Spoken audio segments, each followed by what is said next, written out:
Sindhu സൂര്യകുമാറിന്റെ cover സ്റ്റോറിയിൽ അഫ്രീദിയെ കുറിച്ച് എന്തെങ്കിലും വാക്കുണ്ടോ, എന്തെങ്കിലും പറയാനുണ്ടോ? ഈ ദുബായിലെ മലയാളികളായ ഈ നരാധമന്മാർ കാണിച്ച ഇന്ത്യ വിരുദ്ധ പ്രകടനങ്ങൾക്ക് എന്തെങ്കിലും വാക്കുകൾ ഉച്ചരിക്കാനോ, ലിറ്ററസിയെ കുറിച്ച് സംസാരിക്കാനോ, കടിച്ചാ പൊട്ടാത്ത മലയാള വാക്കുകൾ എടുത്ത് അമ്മാനമാടാനോ ഉണ്ടോ സിന്ധു ചേച്ചിയെ? സിന്ധു ചേച്ചി ഉണ്ടോ അതോ മുങ്ങിയോ? ഇനി ഈ കഥ അറിഞ്ഞിട്ടില്ല എങ്കിൽ കഥയൊന്ന് കേൾക്കണം, അറിയണം. എന്നിട്ട് അതിനെക്കുറിച്ച് ധൈര്യമുണ്ടെങ്കിൽ ഒരു സ്റ്റോറി ചെയ്യണം. കാരണം നിങ്ങളും കൂടെ ജീവിക്കുന്ന ഒരു രാജ്യമാണ് ഇന്ത്യ.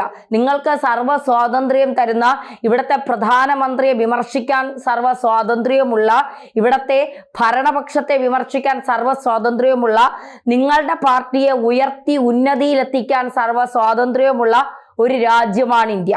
ഇത് പാകിസ്ഥാനല്ല, ഇന്ത്യയാണ്. ഇവിടെ ജനങ്ങൾക്ക് എന്തും വിളിച്ചു പറയാനുള്ള സ്വാതന്ത്ര്യമുണ്ട്. ആ വിളിച്ചു പറയുന്നത് അതിര് കടക്കുമ്പോൾ മാത്രമാണ് ഇവിടെ പ്രശ്നങ്ങൾ ഉദിക്കുന്നത് എന്ന് മാത്രം. അപ്പോ അഫ്രീദി വന്നതിനെ കുറിച്ച് 2 വാക്ക് കേൾക്കാൻ ഞങ്ങൾ കാത്തിരിക്കുകയാണ്. അതായത് അഫ്രീദി വന്നതിനെ കുറിച്ച് ഇങ്ങനെ വിമർശിക്കുന്നവരോട് ഒരു വാക്ക് മാത്രം. സ്പോർട്സ്, കായികം എന്ന് പറയുന്നത് നമുക്കൊക്കെ ഭയങ്കര സംഭവമാണ്. കായിക രംഗത്തുള്ള ഏവൻ വന്ന് രാജ്യത്തെ തെറിവിളിച്ചാലും അതൊന്നും കായിക രംഗത്തെ നമ്മുടെ ഇന്ത്യയെ ബാധിക്കുന്ന കാര്യമല്ല. കായിക രംഗമാണ് ഏറ്റവും വലുത്. സ്പോർട്സിനെ സ്നേഹിക്കുന്ന ജനങ്ങൾ അഫ്രീദി ഇരു കൈ നീട്ടി സ്വീകരിക്കുന്നു എന്നൊക്കെ പറഞ്ഞുള്ള ഒരു കവർ സ്റ്റോറി ഞങ്ങൾ പ്രതീക്ഷിക്കുന്നുണ്ട്.